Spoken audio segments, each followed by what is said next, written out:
চাঁদপুর শহরের প্রবেশমুখে স্টেডিয়াম এলাকায় ইলিশ চত্বর। সেই ইলিশ চত্বরটি গড়ে তোলা হয়েছিল বেশ কয়েক বছর আগে। তবে চত্বরটি ছিল বেশ অপরিকল্পিত, অর্থাৎ বিপুল পরিমাণ জায়গা নিয়ে চত্বরটি গড়া হলেও মূলত ছিল পরিকল্পনার অভাব। সঙ্গত কারণে এখানে প্রতিনিয়ত যানজট সহ নানা ধরনের দুর্ঘটনা সংঘটিত হতো।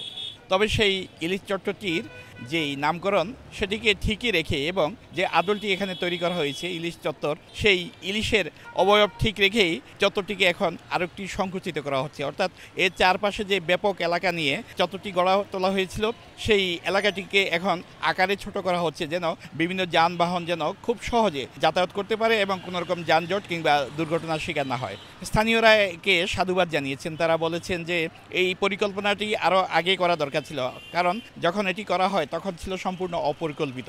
আর এই অপরিকল্পিত এই ইলিশ চত্বরটি গড়ার কারণে চাঁদপুর শহরে প্রতিনিয়ত যানজটের সৃষ্টি হতো।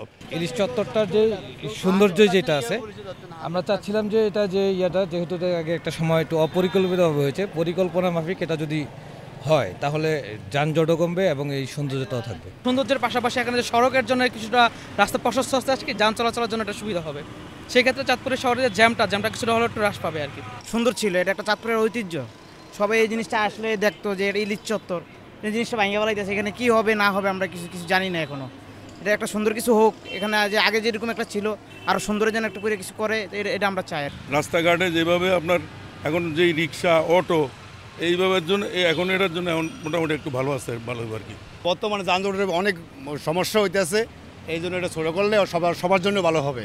আর রাস্তা বড় হইতেছে আমাদের জন্য ভালো।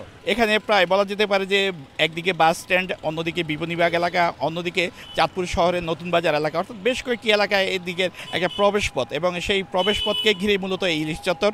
এই ইলিশ চত্বরের যে চারপাশের এলাকাটি এখন সংকুচিত করা হচ্ছে, এটি যদি পরিকল্পিতভাবে শেষ পর্যন্ত করা হয় তাহলে চাঁদপুরের সৌন্দর্য আরও বৃদ্ধি পাবে এবং ইলিশের বাড়ি হিসেবে চাঁদপুরের সুখ্যাতি সারা দেশে ছড়িয়ে পড়বে। ফারুক আহমদ, সময় সংবাদ, চাঁদপুর।